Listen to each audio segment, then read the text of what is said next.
All right, good morning, everybody. It's 8:30. It's time to call the meeting of Tuesday, November 4th to order.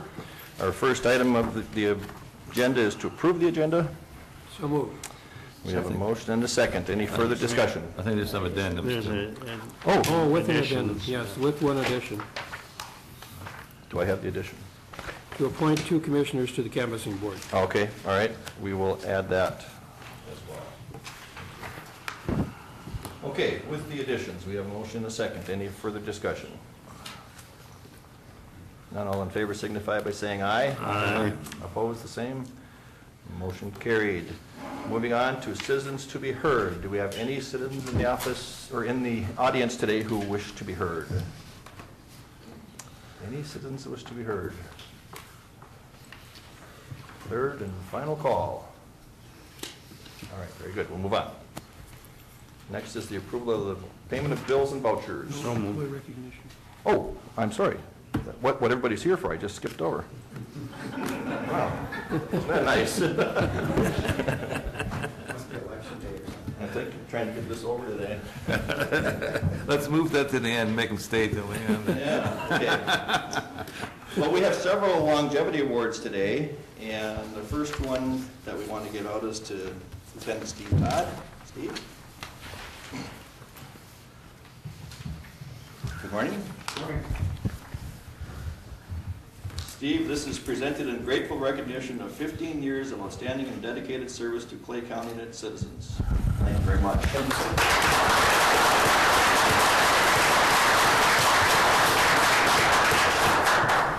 Our next one is Connie Sundquist. Good morning, Connie. You want to have a picture taken? Okay.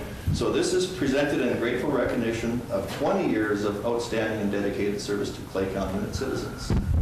Thank you.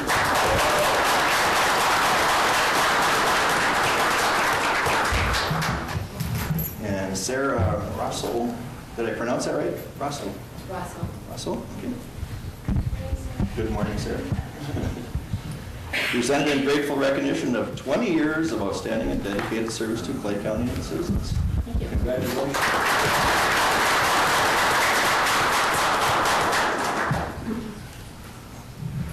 Tim Dent. We're getting into real experience now. Good morning, Tim. Good morning. This is presented in grateful recognition of 25 years of outstanding and dedicated service to Clay County and its citizens.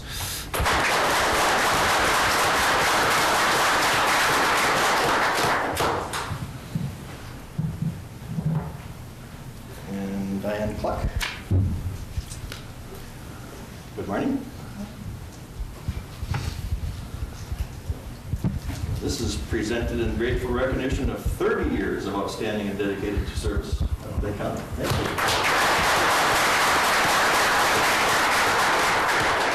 Oh, wait a minute, Diane, take it wrong. They had these turned around. That would have been a mistake. All right, Lee. So do we have a discrepancy here, Lee? No. Okay. All right. Okay. Well, hello, Lee. Presented in grateful recognition of 30 years of outstanding and dedicated service to Clay County and its citizens. Thank you. I think Lee had said earlier that he thinks he might have 31 in, so we're going to have to check our records here. Well, congratulations to you all on your length of service. We really appreciate your work for us. Okay, now we can pay the bills. Move to approve. Second. We have a motion and a second to pay the bills. All in favor signify by saying aye. Aye. Opposed, the same. Motion carried. And we will just let this settle.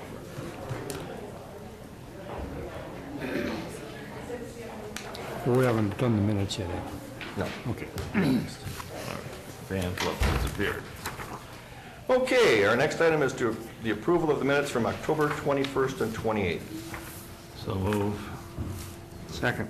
Motion and a second. All in favor signify by saying aye. Aye. Opposed, the same. Motion carried. Okay. 8:35 items, approval of resolution to sell parcels which have been forfeited to the state of Minnesota. We have Nancy here this morning with us. Hello. Good morning, Nancy. Morning, Nancy. Happy election day. Yeah, you got a long day ahead of you, don't you? Yes, we do. Hasn't even started. I was here at 6. And you'll get out of here when it's done tonight, huh? Yeah. I hope before midnight. It'll be Okay. Before midnight, for sure. I shouldn't say that, I probably just jinxed it.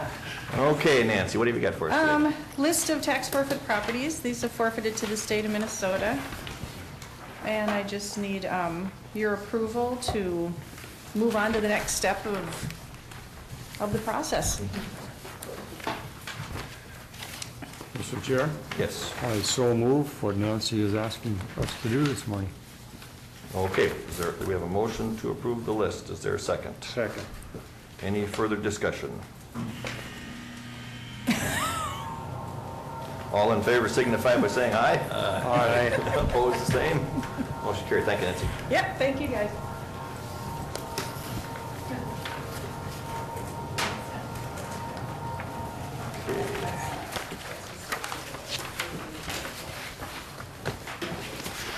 Julie, are you ready to come up on the, yeah, we have,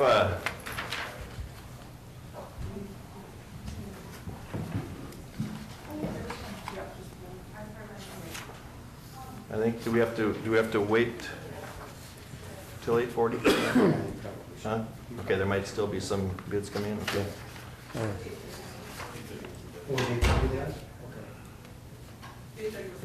Oh, okay, do you have everything with you then? Well, why don't you come up, we'll get started.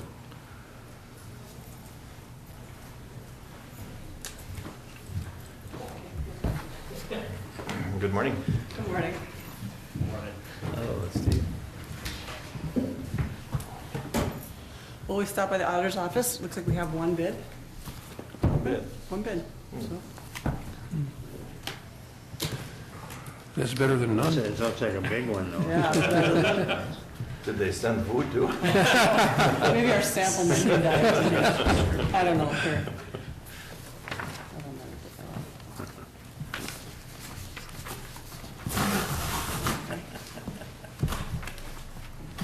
Oh, sure, he's gonna do it the easy way.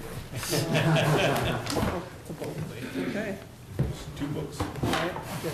Oh. So why don't you explain what we're, What we're doing? yeah, Sure. The jail, juvenile detention center, and detox, our contract for food is expired December 31st of this year. So we requested bids for food service in all three facilities. And today was the deadline at 8:30 to submit a bid for our proposal for food. And it looks like we have one vendor that has put in a proposal to us. okay, and what length of time is this for? This will be for a one-year contract with 5-year additional if we choose to, 1 year extensions at a time? Yep. Okay, up to 5 years. up to 5 years. Okay. And then we, 2 weeks to determine this, if this is what we want to go with. We're going to come back on November 18th, I believe it Okay. is, All right, to make our recommendation to the board. all right. Can you tell Well, us who the bidder was?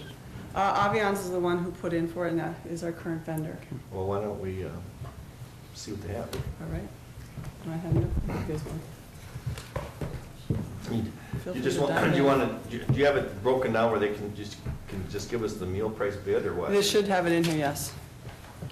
All right, I found it. So, breakfast, $2.05. Lunch, $2.05. Sack lunches, $2.05. And dinner, $2.05.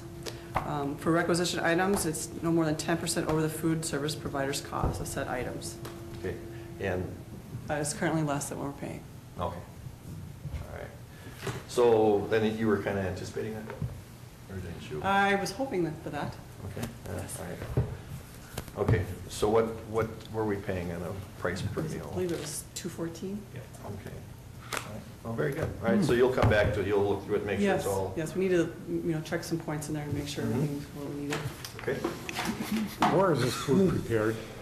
It currently is being prepared over at Red River Recovery up until, well, actually, I think they start on Monday. It's even time right now, but on Monday, they're moving over to Red River Recovery. They switch kitchens on us, so, Thank you.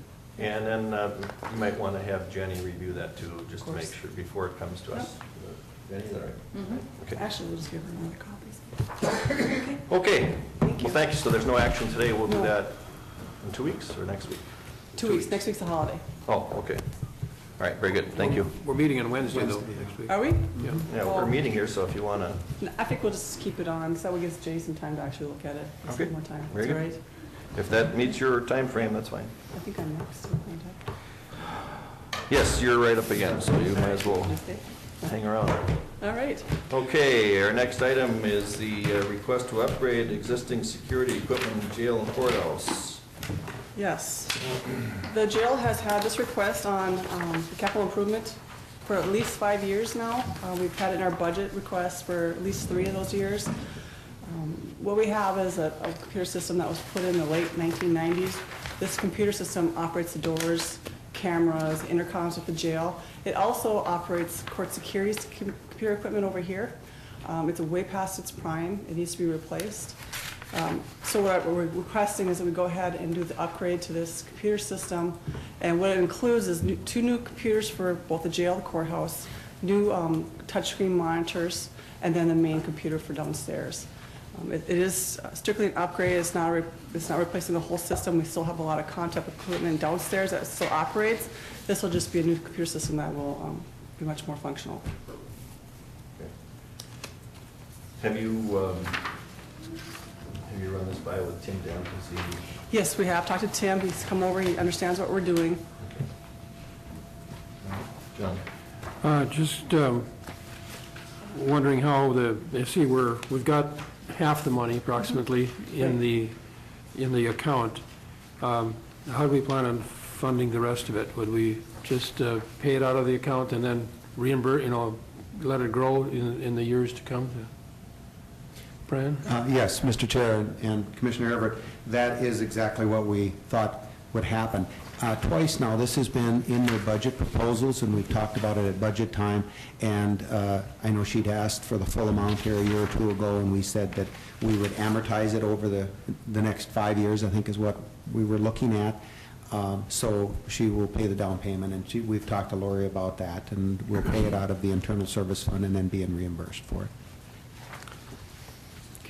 So typically, when we get new equipment, we have the money to pay for it, and then we start setting aside money to replace that new piece. This is working the opposite way. Half of it is, yes. And I think that's why she put it in her budget a couple different times, and we had talked to the board about this. In fact, I think it was a year ago, two budgets ago, that we talked about the $10,000 a year to amortize it out. They'll continue to we could budget extra and things. Also, the jail is doing quite well this year on their budget, and it might be something we could do there as well. So we can look at where you are at the end of the year. Yeah. Maybe we can. Right. Yeah. I knocked on wood here. Yeah, if nothing happens, Yeah. medical expenses or something, they're doing well. All right, well, I think this is something that's probably needed to do, so. Mr. Chairman, I would move that we allow them to move forward with this security upgrade. Second. We have a motion and a second. Any further discussions? What's the life of this once you, Well, it should get us to our new facility. After that, we'll have it to. should get you to what? To the new facility. Okay, so like in about Some of 4 the years? equipment is only good for 3 years. Like, there's actually 3 computers involved. 2 are just regular towers that sit in control. Those are good for only 3 years. Touchscreens, maybe 2 to 3 years. This main computer should last longer than that. Okay. I did ask the question, if the jail were to be built, could this still operate the court security? And they did say that with some minor configuration that they could continue to use this equipment we're purchasing, so just in case. My guess is that by that time rolls around, that'll be obsolete. With anything. Well, I'm more we do. optimistic than you are, I guess. No, I'm more optimistic.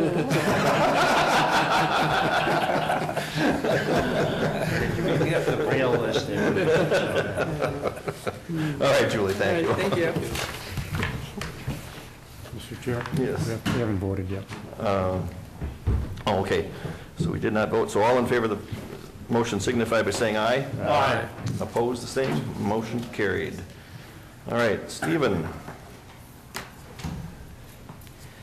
And while Stephen's coming up here on these requests, Stephen did send out an email yesterday where we got the good news where it's official now, where Cass County has voted and it's a done deal where we are now going to have the juveniles from Cass County come to our facility. They are now the 11th member of our county, and that's congratulations to you. Thank you. And to our regional group for the work that was, and efforts that went into that.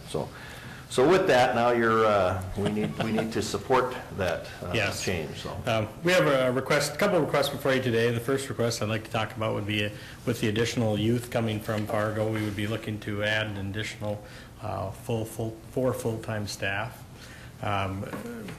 In looking at the numbers that they're providing, they purchase 6.5 beds per day. So we're looking at of our beds, we're basically going to have all of our beds purchased. But we're also looking at a situation where we'll be doing transports for Fargo, and based on the scenarios that they have, it requires a lot of times, anytime we have more than one person, we're going to need two staff to go with them over there to do that. We're going to have increased programming, increased appointments, just general things around the facility that we would be requesting for staff. With bringing Fargo on, we brought our advisory committee. We ended up going to have to, the budget that we provided this board earlier this summer. We had to go back and tweak that to add the revenues and also the expenses, and we brought that budget to our 10-board advisory committee. They did approve that budget moving forward in October. That budget did include up to 6 full-time staff. But after some discussion, what we had recommended is that we would hire 4, or request to hire 4 now, with the understanding we're not really sure what the additional issues are going to be, but we feel confident that we're going to need those 4. So again, the board did approve that budget to move forward. So, and I think along with that, it doesn't change Clay County's budget in Right. terms of bed price. So there's really no need for us to modify our internal budget for Clay County, does it, Brian? Well, Mr. Chair, we will modify it before your final approval, because Just we want include to add everything. in the revenues and the expenditures so that we have a balanced budget. But when you do that, you're adding in revenues other than just ours. That's exactly right, yes. Yeah. There will not be a change to the levy dollars. Right, the levy dollars Juvenile remain the center. same. So, yes. Yeah, okay. Yeah, and I think that's good. And, and people that might question, well, we're bringing in 6.5 potentially new people here, and we're hiring 4. That isn't 4 just to go for those 6. Right. Right, Steve? Those No. 4, we've had some areas where we've already been pressured and understaffed in other areas. But this income that's coming in from Cass County now is going to help us be able to fund where we were short before, in addition to these new kids coming in. yes. Is that correct? That's correct. And we've added some additional programs over the last 4 years, but we haven't added any staff to do that, so our staff have been fairly stretched already to this stage.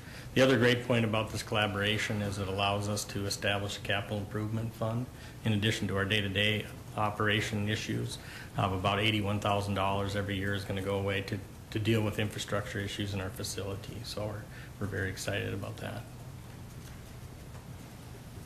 All right, so he's looking for approval to hire. Move to 4. approve. We have a motion and a second. Any further discussion? And I think for the record, it was recommended by the 10 county members to do this as Correct. well. Okay, all in favor of the motion signify by saying aye. Aye. Opposed, the same, motion carried. Now we're going to get into talking about a fleet vehicle.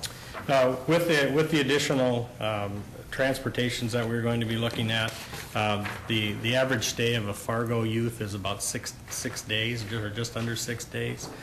So with 6.5 kids a day, we're going to be going to Fargo quite a bit.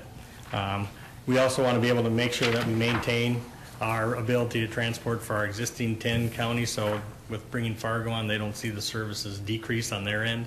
And so we are requesting that we be allowed to purchase a Ford Explorer, 2015 Ford Explorer, to add to our county fleet.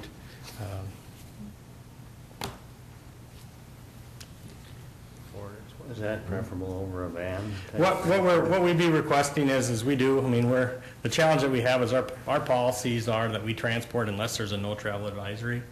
So like the deputies, our people are going to Fergus Falls, they're going to Long Prairie. Our concern is that there's lots of times when I'm going home to work and I look at the interstate, it's, you don't see anything, and we're sending staff out in those conditions to transport. We do have the money internally serviced already in our internal service account, so we do have it budgeted for, so. Have we looked at the enterprise possibility on this one? Is that an option, or do we want to study that for a while before we do? Mr. Chair, no, we did not look at the enterprise option. I think we don't even have the two that we were going to experiment with on board yet. We have the maintenance agreements for the other vehicles, but no, we don't have those. So I think we'd like to give that an opportunity to see how it works out before Sure. we go more on this. Okay. And Mr. Chair, Steve didn't include that, this does include the cage or the Correct. screen, however Yes. your terminology is, So, with yeah. that price. And it was interesting, we had the same conversation about the van over the Explorer as well, so. Yeah. The nice part will be, from our perspective, is that when the fleet comes, it'll be here ready to roll versus having to now deal with Satine out in Washington and get that in and then get it in and set up once the vehicle is here. Frank, what's next? What type of vehicles are we using now? Right now, we have Dodge Grand Caravans. How many vehicles do we have there? We have two. So we're not looking to change our fleet over to four-wheel drive, we're just looking to have one with the ability to go out of town in tough weather. This has been Frank, were you done? Yeah, so this new vehicle is not really to transport people back and forth to Fargo, this is to It transport. would be, yeah, correct. It may be used to Fargo, but we're looking to more to take it out into our. Okay, other because I 9 thought on counties. Explorer is to go back and forth to Fargo's. Okay. Yeah, right. This has been through committee. This had not. Thank you. We discussed the vehicle, but we didn't discuss this particular vehicle, so. Okay, what's the board's wishes? I'll move to approve. Second. We have a motion and a second. Any further discussion? All in favor signify by saying aye. Aye. Opposed, the same. Motion carried. All right, Steve, you get that? All right, thank you guys very much. Is there, Steve, is there anything else that you can think of between now and January 1 where you will need board action with the new Cass County? No, we should be moving forward. I think that yesterday was our last step, so. So they now are officially the 11th member? They're officially the 11th member. So we have, I don't know if I touched on this the last time I was before the board, we have requested the Department of Corrections. We currently had 24 beds, and we will be, by January 2nd is our go date when Fargo will be coming over. We'll hopefully have 28 beds in play. By then we'll be licensed for 28, so it will provide a little more wiggle room for our member counties and for Fargo, so. All right. All right. Thank you, Stephen. Joe. We're seeing a lot of you lately. I know. Good morning. Good morning. Well, you just jumped right into the fire with your new position. Yeah, it's Good. trying to learn So case we're by going to talk case. about a heating and cooling system today, huh? We are. I just recently met with the building committee to discuss the upgrade of the DMV heating and cooling system. This has kind of been on our radar for quite some time now. I believe it's on our 5 to 10 year capital improvement plan right now. So this summer, when we did the DMV remodel, we had take a pretty good look at this system. We're coming to find out it's in a little bit worse shape than we originally thought it was. So we decided that I think that we need to go ahead and replace this system. What we're doing is we're basically just taking out an old air handler system and we're replacing with a new efficient forced air gas furnace. So kind of a note with this, we're not really disturbing anything new that we did this summer. It's all kind of confined to one utility room, so it's taking out the old and putting in the new, and we're not kind of taking a step back on this project. So what I did is I've actually contacted 3 different companies to do a bid on this one, Robert Gibb, Cheyenne Mechanical, and Grant's Mechanical, but about halfway through Grant's kind of pulled out because they're pretty scheduled, pretty tight. They wouldn't be able to do this till spring, so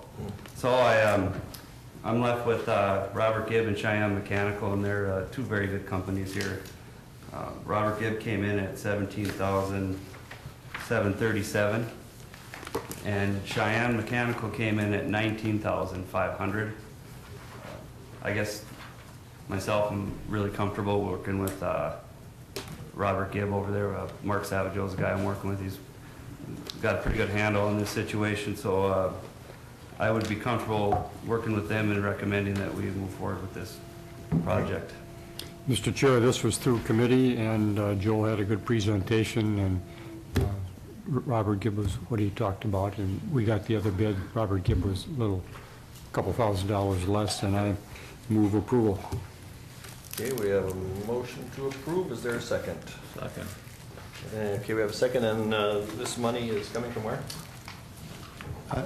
Mr. Chair, it'd be the Capital Improvement Fund, Fund 19, as we call it. That's Okay. that 100,000 we set aside for our There's still capital. money in there? There's still money in there, surprisingly. I'd like to know how much is left. That did not go. We'll certainly update you All right, next thank meeting you. on that. Yeah, as long as it's there, that's what it's for, so. But I think it would be, Yeah. it's time to update you on that, too. Very good, all right. Quick note too, this project with Robert Gibb will start mid-November, week of the 17th, so, if you approve, so. Very good, Joel. Okay. Thank you. Oh, yeah, we'll vote. All in favor signify by saying aye. Aye. Opposed, the same. Motion carried. Thank you.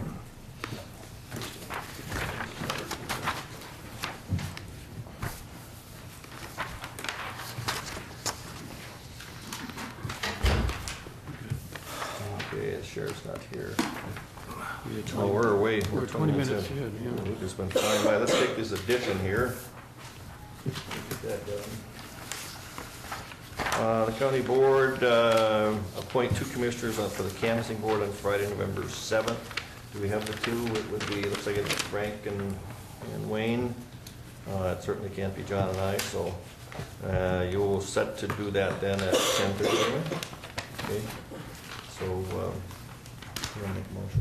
I'll move that Wayne and Frank serve that position as canvassing board members. Second. Okay. Any further discussion? All in favor signify by saying aye. Aye. Opposed, the same, motion carried. Okay, we will move on to committee reports. And last time I started to my right, so today we'll start to the left. Wayne, are you ready? Yes, sir. Thank you, Mr. Chair. Tuesday, October 28th, Building Committee and elevator update at Family Service Center. Parts will be available in December, and the job should be completed by March of 2015. And George has sent out an email to us just in the last day or two, giving us that update. And the other item was handled by Joel, and I don't think I need to say any more on that. We've already acted on that. Wednesday, October 29th, Lake Agassiz Regional Library for the Northern Lights Library Network Executive Meeting. We went over and prepared a packet that will be sent to Senator Eakin and Representative Lean regarding library governance in Minnesota. There could possibly be negative impacts on both regional and multi-type libraries operations come 2015. Lake Agassiz is regional, Northern Lights Library Network is a multi-type library covering 23 counties. And here for your information are copies of some of the information prepared by us at that committee, and that we'll be sending to our legislators. And you can take a look at this at your leisure, and just let you know what everyone is very concerned about maintaining what we do have for libraries. And that's all I have, Mr. Chair. And then, this is just a brochure on Northern Lights and what we do there.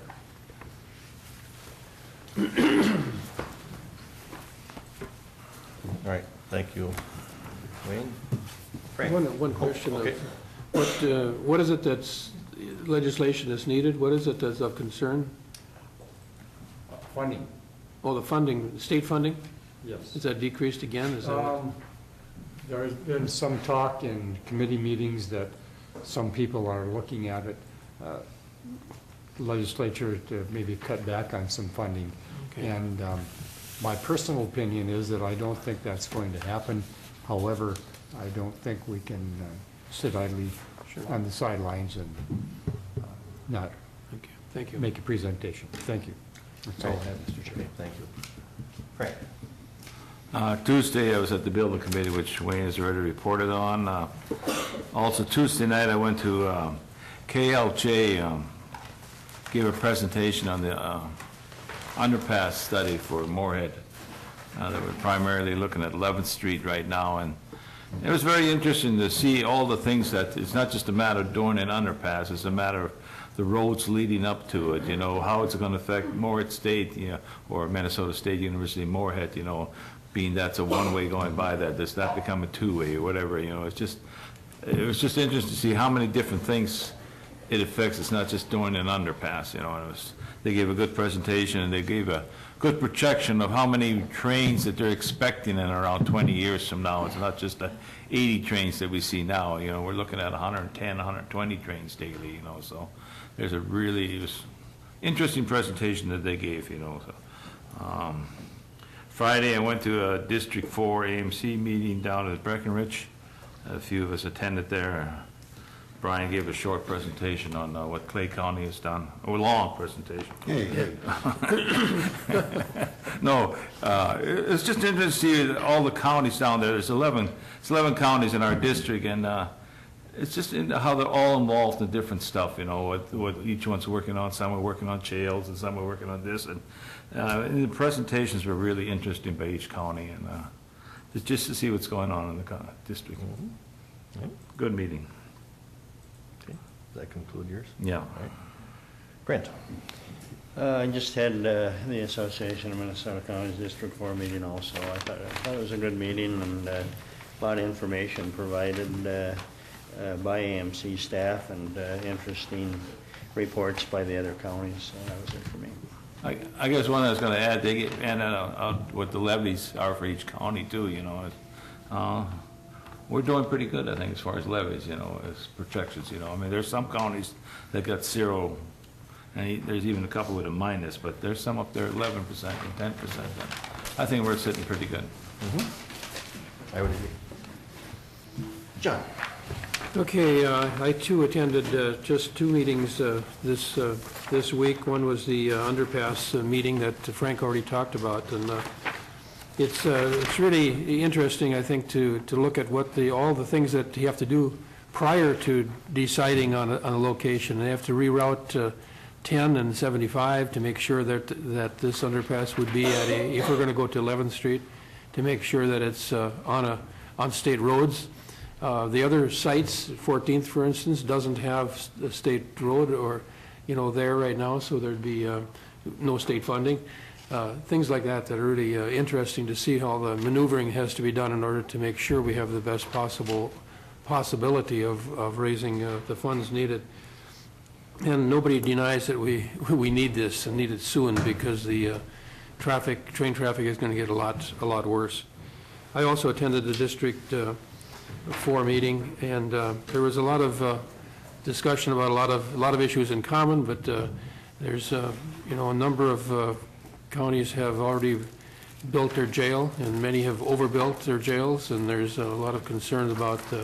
So I've gotten several emails from commissioners since that have warned us about you know, not overbuilding, and making sure that we do it in the right way. And there's a lot of frustration by counties that have overbuilt, because the costs are just tremendous for them, and they really have a hard time sustaining it. So I think we've been wise in waiting and being prudent about how we proceed with this project. We definitely will need to do it, but we need to do it in the right way. So I got that reaffirmed at that meeting and afterwards from people.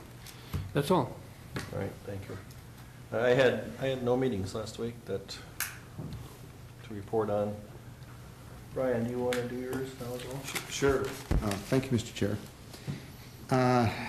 Mine will be fairly short as well. Attended the building committee. We've had some union meetings, some very positive meetings. Darren and Mike have participated. They briefed you a little bit as to last week, and things are going along fairly well on that, I'll have to say. I think they'll be coming back reasonably soon for an update. Attended that AMC District 4 meeting. Yes, I think it went well, and I did bring back the 2 agendas and packages for Wayne and Commissioner Ingersoll, and I put those in your mailboxes.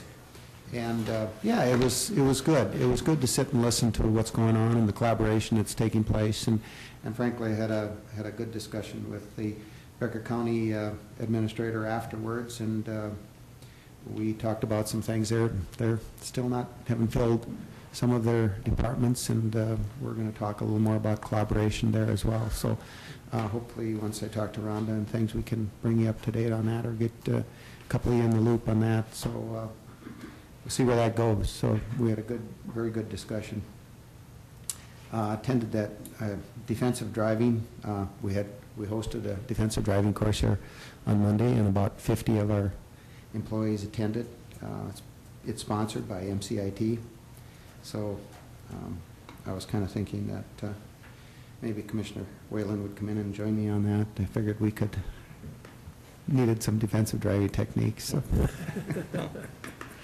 And you did get a copy of the email that was sent, and I did get some response from MRCC, and I'll visit with you, Grant, a little bit about that. He's very excited, the willingness of partnering and ideas. Was that on our issue that we talked about? Yes, it was. Yes, on the Border cities? Border cities, yeah. Mm-hmm. So that went really well. Good. And I think with that, Mr. Chair, that's all I have. Okay. You know what? We're scheduled for 9:20. Let's take a 5-minute break and come back. All right, if maybe we can take our seats, we'll get ready to reconvene here.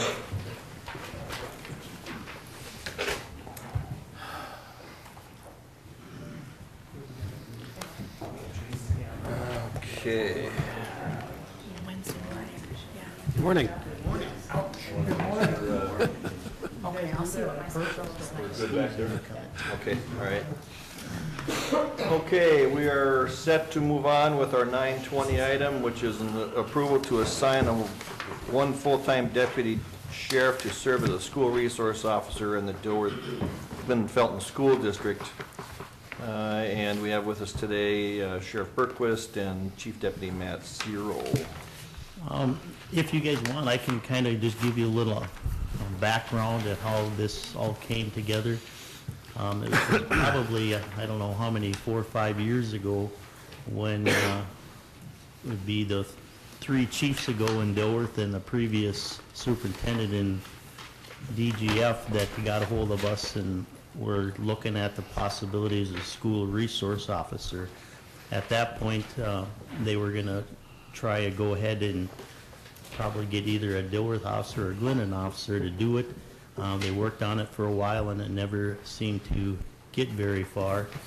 And at that point is when Dilworth was starting to go through a couple more chiefs. So then we got back into the ball game. And then again, when this last chief got here, he wanted to have one of his own officers. So they got together with both Glendon PD, Dilworth PD, and I think some of their council people to discuss it.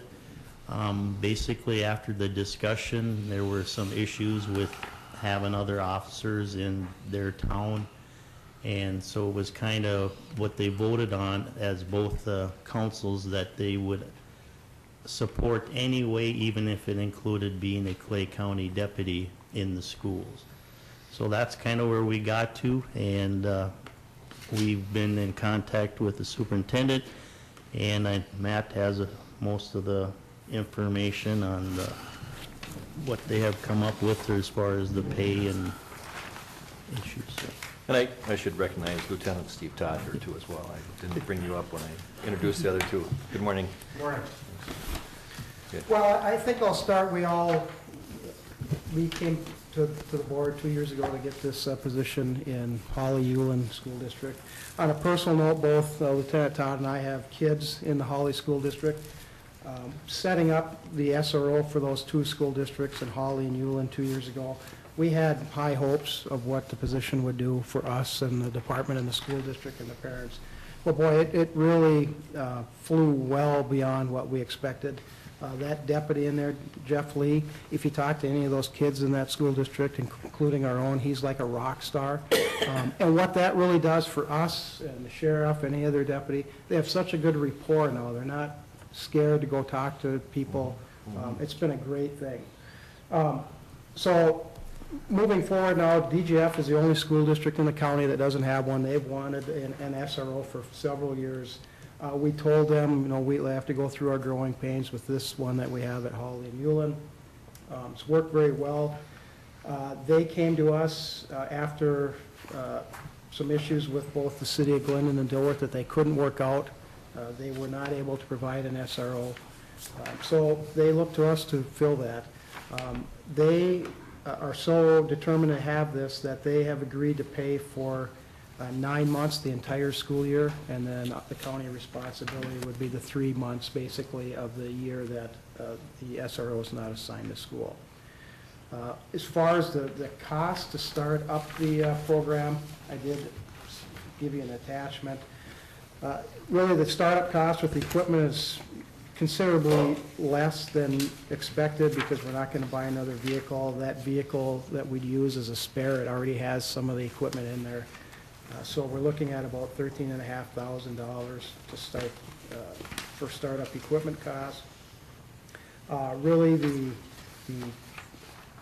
the brunt of the costs and in future is the salary for this full-time position, which is roughly about a little over $25,000 a year to Cost of the county.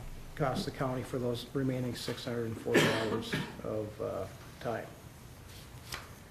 So what we're asking for is to assign a deputy in September of next year to the DGF school district. They'll reimburse us for 9 months for the 180 student days, and then to keep that position, we'll have to reassign, or we'll have to hire somebody to fill in that vacancy we have on patrol. Right now, we're doing very well on our budget. We're at about 92% of the year.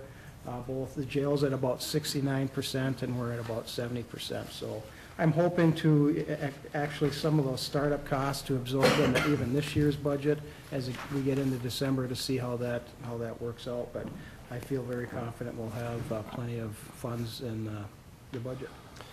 Matt, in reading your report that you had submitted with our agenda, or I guess it actually came from the sheriff, but you talked about when that school resource officer during the summer months when they're away from school and they don't need to be at the school, that it'd be a good fill-in too for the amount of vacations that are taken by all of your other deputies, like anybody else. Most of us here like to take some vacations during the summertime around here, and so I understand it.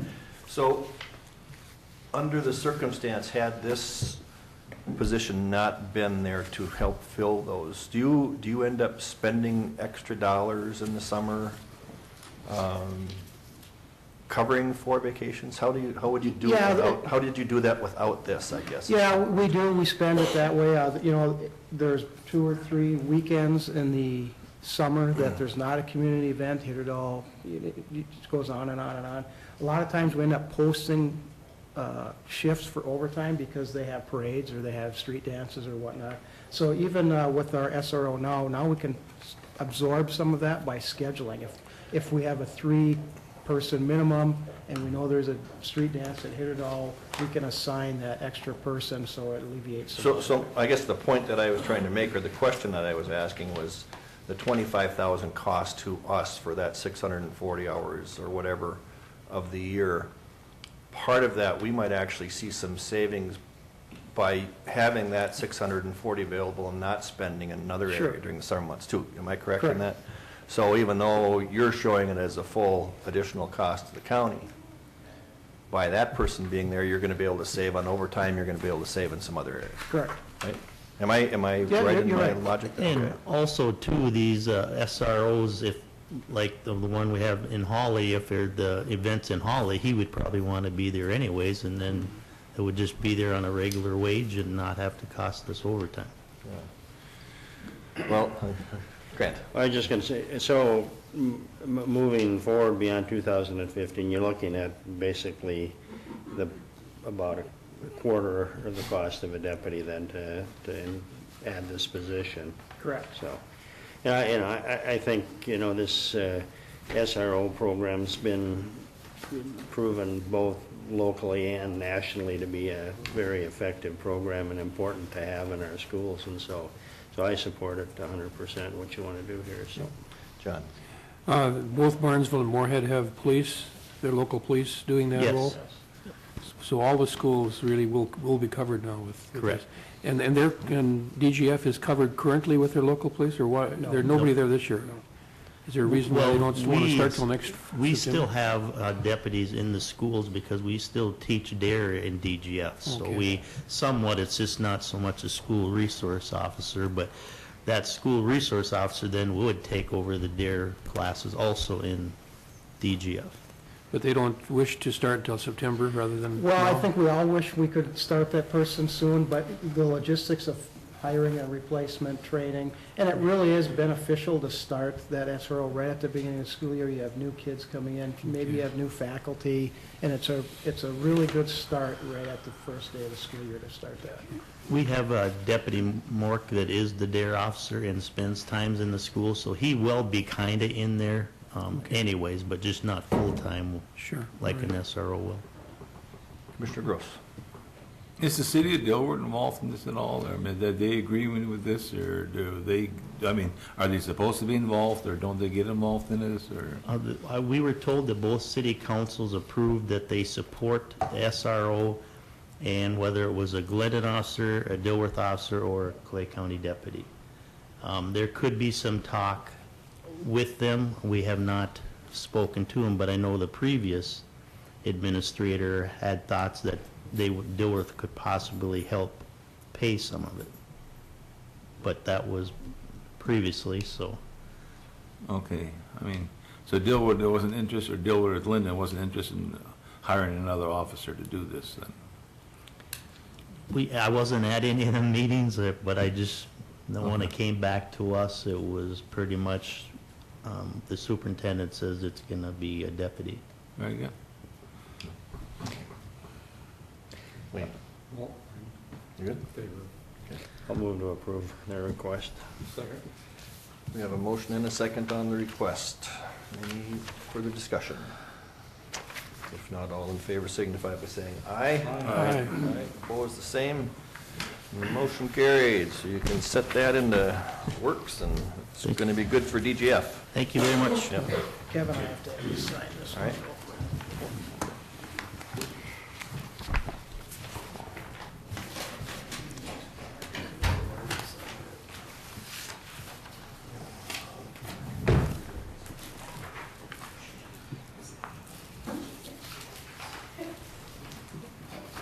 There you go. Good work.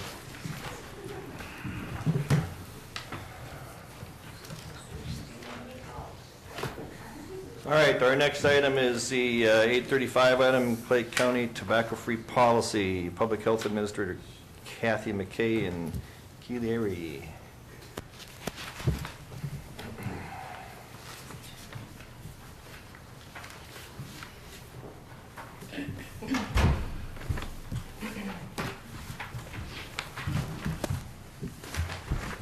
Good morning. Good morning. We included the proposed draft policy in your packets, in your board packets, but Keely will provide just some information before we have some discussion on that. For some reason, our logo isn't showing up, but. Oh, no. So today we wanted to bring forward a proposed update to our current smoke-free campus-wide policy. Like it was said in your board packets, Clay County adopted a smoke-free policy with designated smoking areas back in November of 2005. And over the past 9 years, more and more county governments and work sites in general have been moving towards tobacco-free environments. And in November is the Great American Smokeout Month, and we thought it would be a great month to bring this forward and just draw awareness to encouraging current smokers to quit or to set a quit date, and then maybe even our campus could set a quit date as well. So just a little bit on why to pass a tobacco-free policy. We know that tobacco use and exposure remains the leading cause of death and disease across the United States and here in Minnesota. We know that the healthcare costs that are associated with tobacco use and exposure are rising and are close to $3 billion in excess healthcare costs. And when you divide that out for every man, woman, and child here in Minnesota, regardless if they're a smoker or not, it's about $550 a year that is being paid for the medical costs associated with that. We also know that it increases absenteeism, and there's also increased maintenance costs as well. And so these are all things to consider when wanting to go tobacco-free. And also for those people who are wanting to move forward and becoming tobacco-free, having a tobacco-free environment is very supportive to their quit attempts as well. This is just a graph, and it kind of overall shows our overall mission and goals through our Partnership for Health project, which is working not only on decreasing tobacco use, but also increasing healthy eating and increasing physical activity. And you can see that smoking remains the highest cause of death and disease, and then you can see the other pieces that fall under that are really causes of those physical inactivity and healthy eating pieces.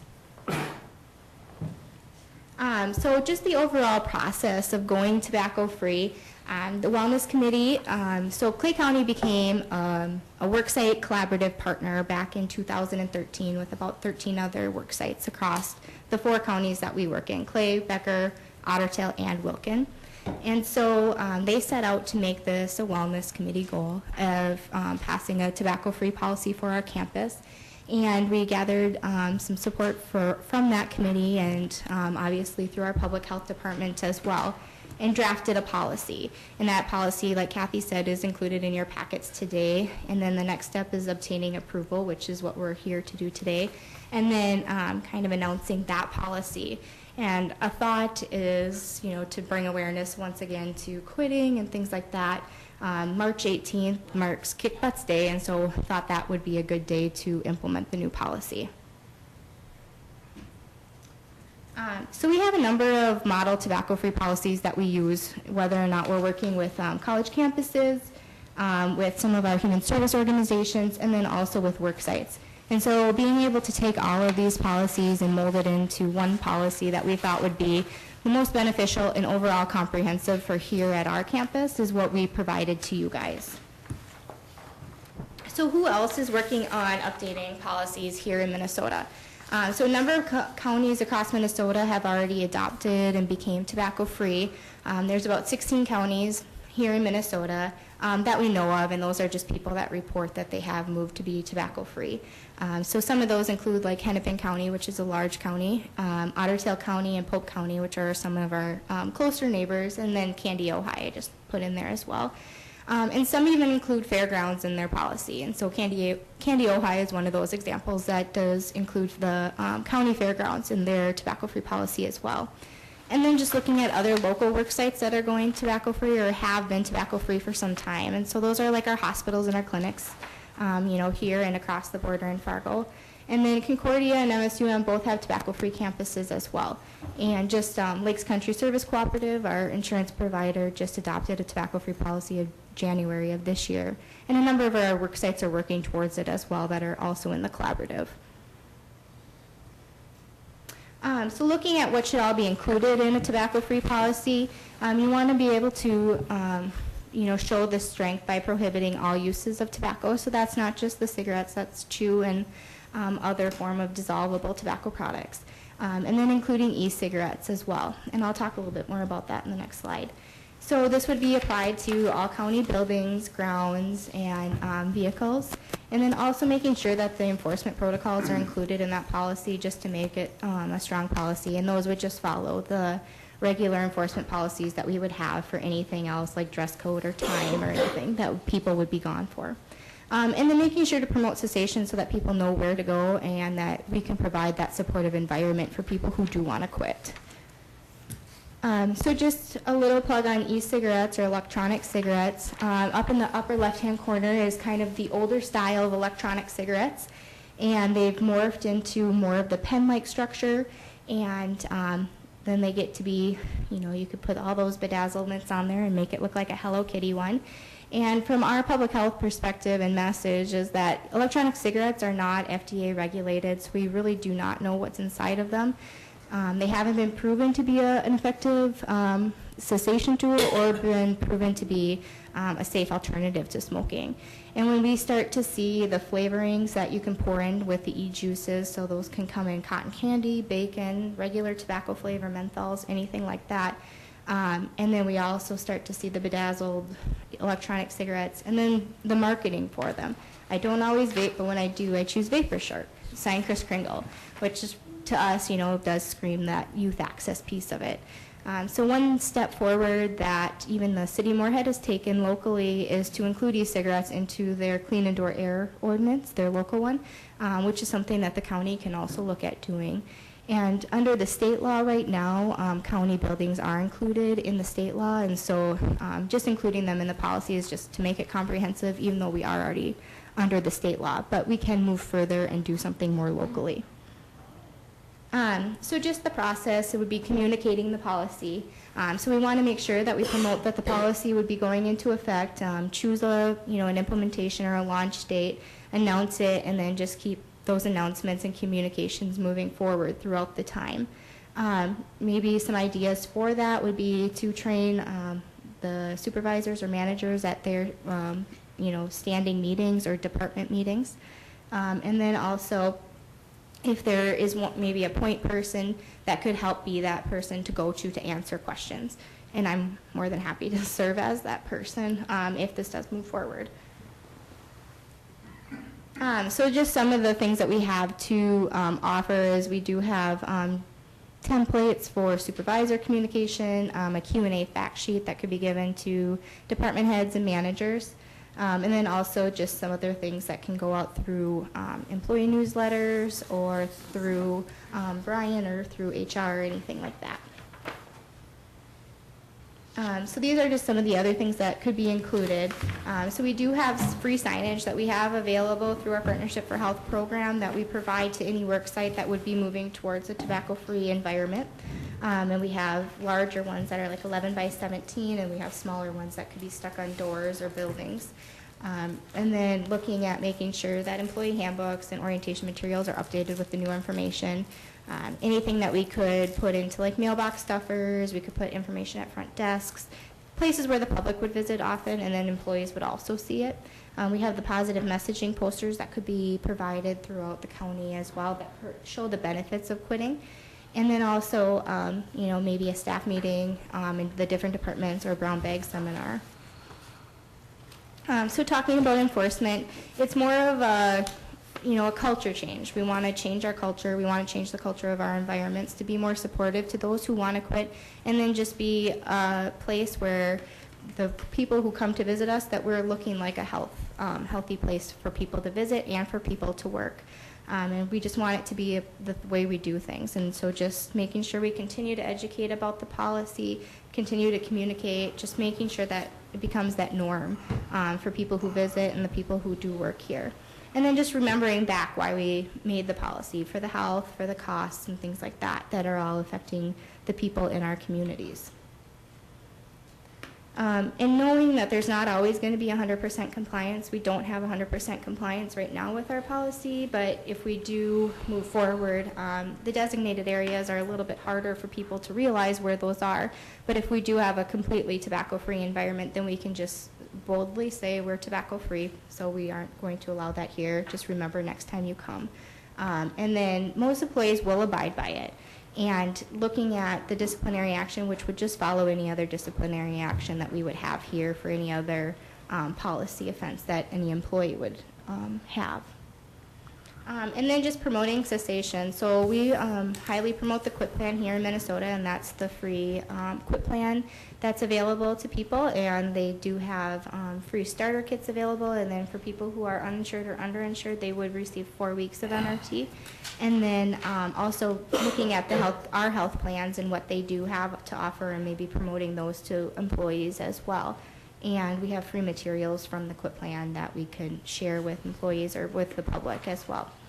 And if there are success stories that we want to share, making sure that those are shared countywide so that people can read that and use that as a way to move forward maybe with their QUIT attempt. So how can Partnership for Health help? We helped kind of create that policy and that timeline for implementation, and that can be tweaked however the board would see fit, and then help create some of those communication tools that we can do presentations for staff on the importance of tobacco-free policies and tobacco-free campuses, more about e-cigarettes, and then we also do a lot of presentations about youth access to tobacco as well. And if there is interest that exists for people who want to quit, and it does prove to be something that would be worthy of time and funding and things like that, we could look into offering a tobacco cessation class. So that is all I have. So open to any questions that you guys might have. Could you quickly review what the difference, the only difference is that the campus will be completely smoke-free now? Correct. Okay, so there's no other difference. gradients at all in that. It's to go from what we currently have to completely smoke-free. All right. I've got, I guess, some issues with this. I mean, I understand inside the buildings and those issues, but, it's a public building and taxpayers pay for it, and taxpayers that smoke pay for it, and so not having at least some outside designated smoking areas, or basically, we have people that come and serve on jury duty, people that come here to do business and that do smoke, and right or wrong, they're going to smoke, and I can see it causing us problems with some of our neighbors in the neighborhood here if people have to leave or they can't smoke in their own car. I've got some issues with approving, something this restrictive, so.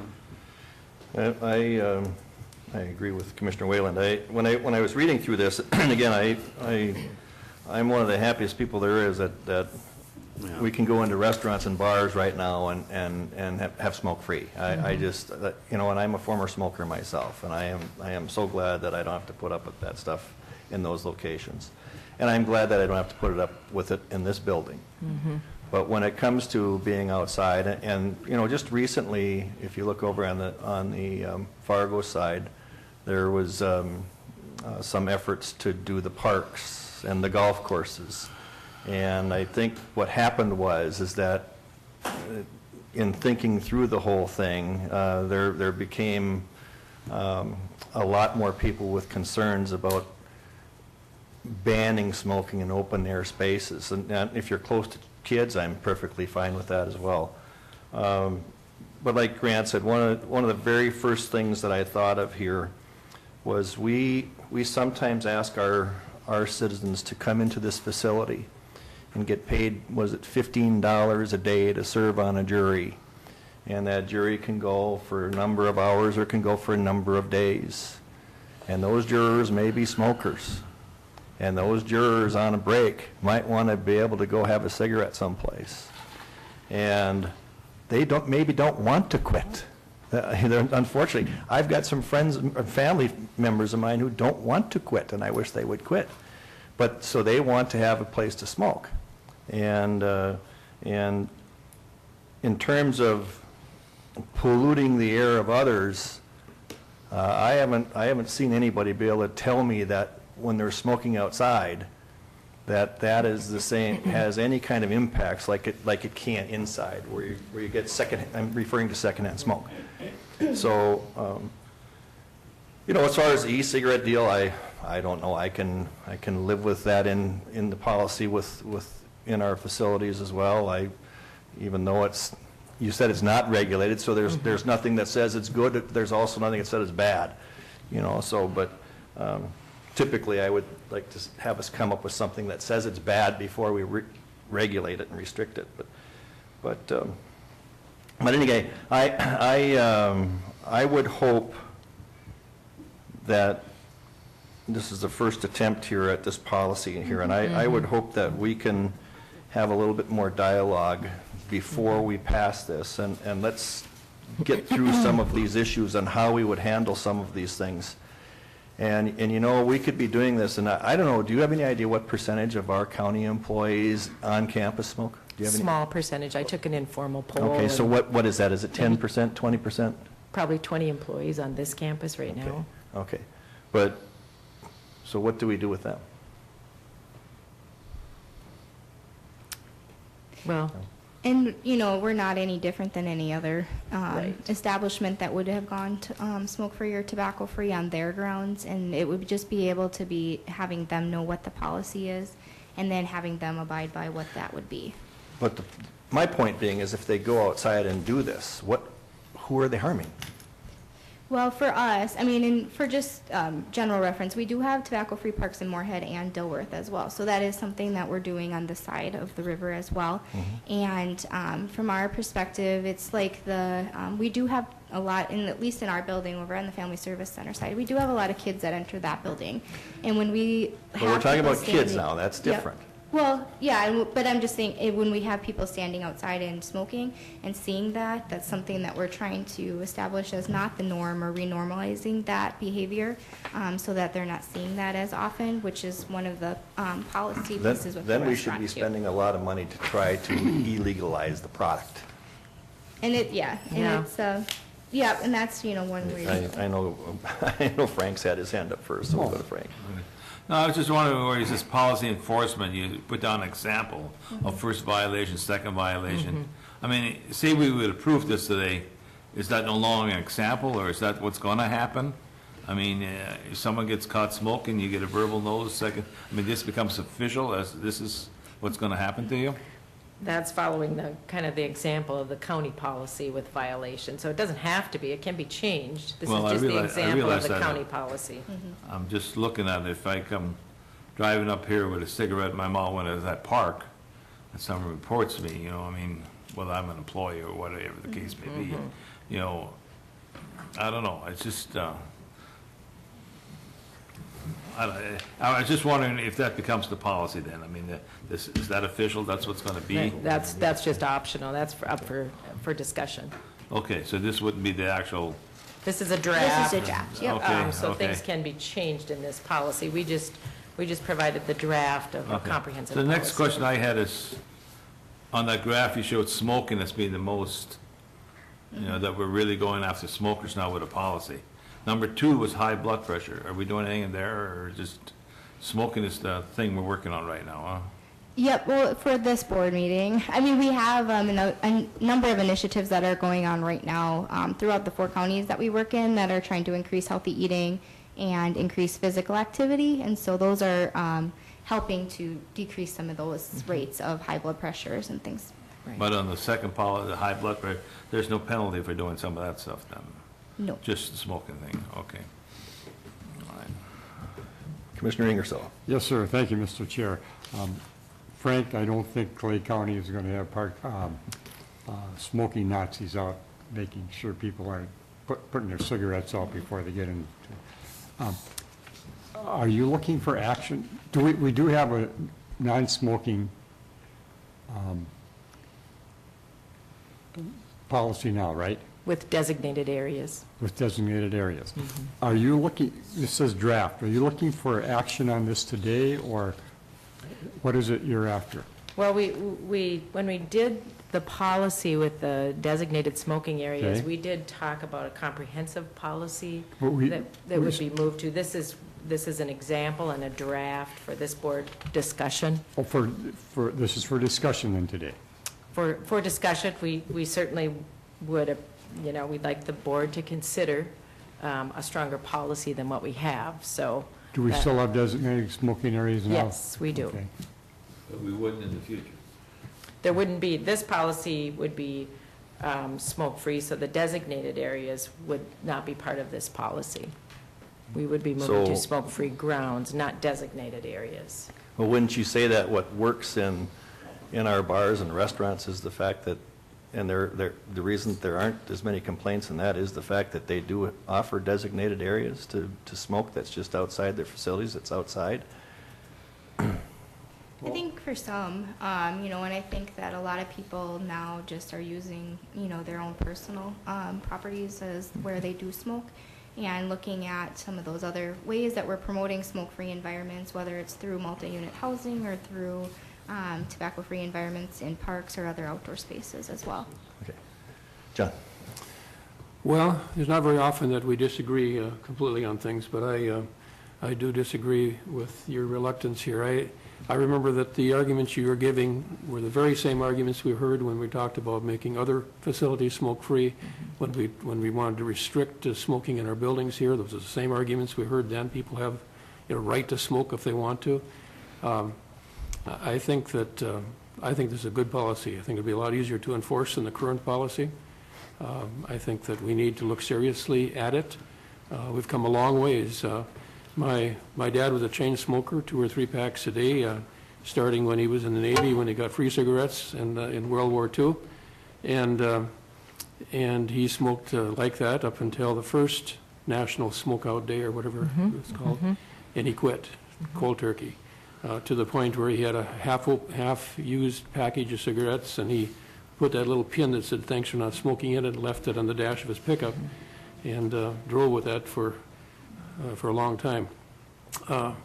It's something that we can do. It's something that we need to be taking seriously. And I would encourage that I'm not going to encourage that we vote on this today. I think we need further discussion. But I think we need to seriously consider the health implications and for that. We're not going to say people can't smoke in their homes, but we can say that they shouldn't smoke in our public buildings and on our campus. And I think we need to take it seriously and look for answers that might lead us to that position. Mr. Berg, have you read through this? I have, Mr. Chair, and thank you for the opportunity to speak on this. And I have visited with Kathy in regards to this. I don't like the policy statement within it, the enforcement policy. I think that's up to the discretion of supervisors to discipline their people, and it is a little bit disturbing when you see 4th violation termination. I agree with Commissioner Everett. I think buildings should be smoke-free, and I think they are. I really don't like, on behalf of the employees, the fact that we do in a policy say that our employees are restricted to our campus on their breaks, their paid breaks, but then this policy goes ahead and says that they cannot use tobacco on their paid breaks, and they cannot go out to their cars and have a cigarette. That's pretty important. And when you talk about the public, our business, people do not have the option of coming to our business or not. They are forced to come here. That's right. For jury trials, you mentioned that, to conduct business. If you are a recipient over in social services, you have to come there for services. You can't go get them elsewhere. They do not have the option of shopping elsewhere, let's say. And I think it's okay to review the policy. Electronic cigarettes, I think we do need to take a look at that. But I like your dialogue and saying, let's review this closer before you go forward. I certainly applaud you for your attempt.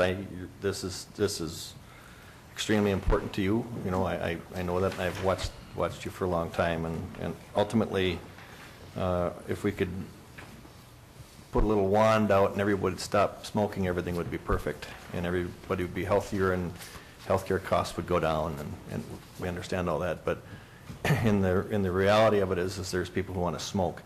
I think that I would just like to propose that oftentimes something of this nature ends up at least having some discussion through a smaller group so that we can iron some things out here. And I think this is one that certainly we need to gather more information and more feedback. Too many times when we've been criticized as a board for doing something, it's because we have not done the appropriate upfront getting feedback from different areas. And today we've gotten, the only feedback we've gotten is yours. And so I think it's important for us to dig into this a little bit further. We need to talk, be open to be able to talk to some of our employees and get some of their thoughts. I wouldn't mind talking with the sheriff's department and maybe even the courts in regards to jury members. What are we, what should we be doing for those people when we're asking them to come here? I just don't think it's so simple here to just simply do this. So, and I would suggest that we put together some sort of group that could do that. Frank, and then. Are we looking at this as to be an employee policy, or are we looking at this as to be a It's Clay a County? policy for employees and all visitors that would come to these campuses. Every person that steps foot on this All the- campus it applies all the, to. Because there'd be a lot of people that aren't aware of this policy, I mean, other than have to do it. I mean, when I look at enforcement, if it's someone that comes here to visit regularly, I mean, policy enforcement can't be done to someone that comes to visit here. And that would be, and education is the, and signage and things like that are the most proven ways to do the enforcement of tobacco-free policies, whether it's a campus, a work site, or a park. I mean, it may seem like I'm against this. I mean, I'm for it, and not small. I'm for that, but I'm looking more at trying to police this thing. How are we going to police it? It's just are we putting something on the books and not able to police it? And just.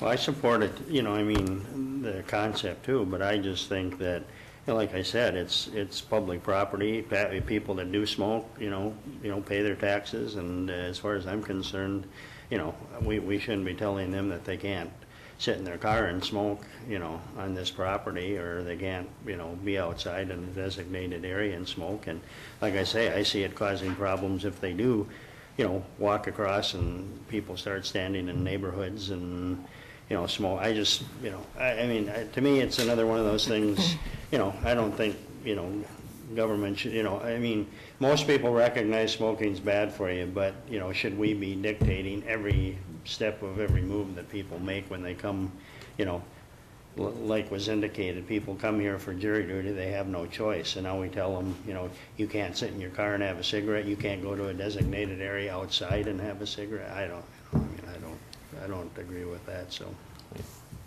Nothing's going to stop these no smoking policies. They're here to stay, and they're going to become more and more restrictive. The concern is, it's a legal product, just like liquor is. And that's a big issue. We want to restrict the use of a legal product. And we're going to, and it's, like I said, this is not going to go away. A policy like this is going to pass Clay County, maybe not today or tomorrow, but by the day after. And I think we better come to realize that. Kathy. Mr. Chair, in the board, one of the medical facilities on the Fargo side passed a very comprehensive policy, much more comprehensive even than this. And they have thousands of employees. This medical facility also has visitors that don't choose to be there. They need to be there. We have people that are waiting, that have patients in intensive care, for instance. They don't choose to be there. They have to be there. And their policy is very stringent. There's no smoking on their campus. They have a very strict policy for their employees as well, and they have large numbers of employees, much more than our county does. And their process and smoke-free policy has been successful. And so they have, many, many more visitors than we even get on this campus. So that's something to consider. They went through the process. They provided all the things that Keely talked about as far as employee communication, and they had larger numbers of employees that were smokers. and they were very successful even in their violation and the policing efforts. Now, it's difficult when you talk about the policing efforts to even police the designated areas. You know, there's still people that smoke all over the campus in the non-designated areas, so even that's tough to police. But that medical facility has had a very successful smoke-free policy once they incorporated that, and that was successful for the public as well as the employees, so that's something to think about. John? I want to thank Keely and the department for your hard work on this over the years. I have no doubt that you have saved many lives because of the programs that we've enacted. There certainly are valid points here of concern that Grant has pointed out, and Kevin and Frank, and we need to look at making a policy that will work for us. But I think we need to move forward and continue to look at that. And I would recommend that we do as Kevin suggested and have a smaller group look at this and figure out interview different departments and figure out what the best way to do, and eventually we'll make it work. I'd have to agree with what John is saying there, you know. I mean, it probably sounds like I'm against this. I'm not. I'd be in full support of this policy. And I'm, you know, I think we have to work out some of the things that are in this thing, you know. And Mr. then Chair, I'll be in full support. We'd be happy to facilitate that. Yeah, and process. I guess for today, what I would encourage the board to do would be to table any action on this until we can convene this smaller group together and try to iron some things out, and then we can bring that group back with,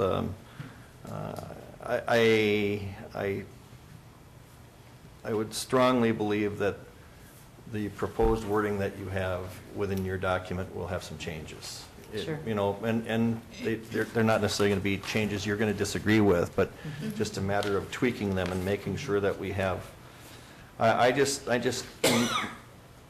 for me, we need to look at opportunities too for those that smoke, and how we're going to handle that. And I'll be comfortable when we can get there.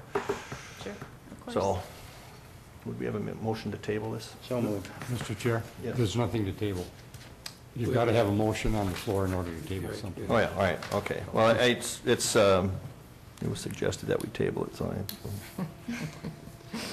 I think an appropriate motion would be to recommend that we establish a committee to Yeah. look further at this and to come back with recommendations. well, that was a good motion, John.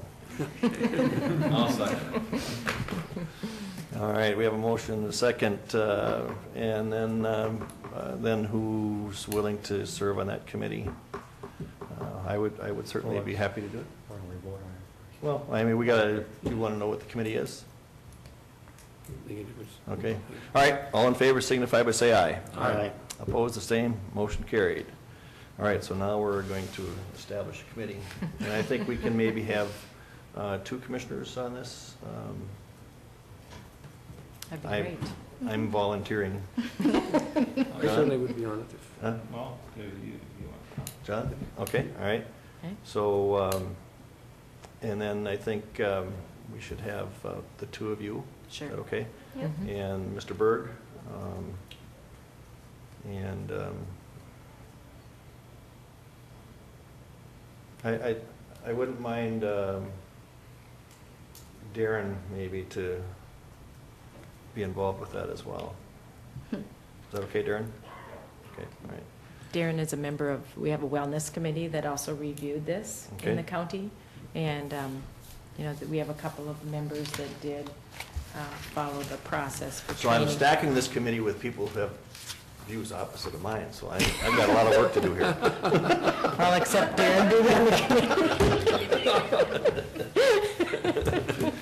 But I will look forward to at least, you know, this is an important policy to Clay Yes, County. it And is. it's an important policy to the citizens, and it's an important policy to Yes. the employees. Mm-hmm. And as I was reading through every bullet point and every line item on here, I could think of somebody challenging us on it. Every one of these, I could think of a reason why somebody would challenge us. And so, let's get out there and we'll get some input. We'll get together and we'll figure out who all we should talk to. Okay. And Mr. Chair, Yeah. there is a couple of employees Okay? on the committee as well, so, on the Wellness Committee, that may be important to include in this committee as well. Okay, is there any of those employees who maybe question the policy? I can't speak for them. You know, I've already got to argue with 4 of you. Are you offering me any help here? Can I get back to you? Okay, why don't you get back to me? All right, well, we'll continue to work on this. And Okay. I certainly, as echo what John said, Keely, with your efforts in this, it's been good. I think throughout Fargo-Moorhead, it has been a real pleasure now to go into places and know you don't have to have smoking. And all I have to do is I think of that, and then when my family here last week convinced me on a Friday night to take a quick run down to a casino, and I was in that casino for about 30 seconds and wanted out. And so there's a lot to be thankful for the work you guys did in that area. Thank you. The opposite thing, we had the Lakes and Prairies had their last board meeting in the Felton Bar. And I was sitting there at that meeting, and it's not an ideal place to meet because it's a public place and it's hard to discuss business for a meeting. But I sat there thinking, my gosh, this is a pleasant place compared to what it would have been 10 years ago. So. It's great. All right, Thank you for your consideration. I'll kind of work with John and Brian and you guys, and we'll establish a time when we can meet and start to go over this. Great. Thank you. Thank you.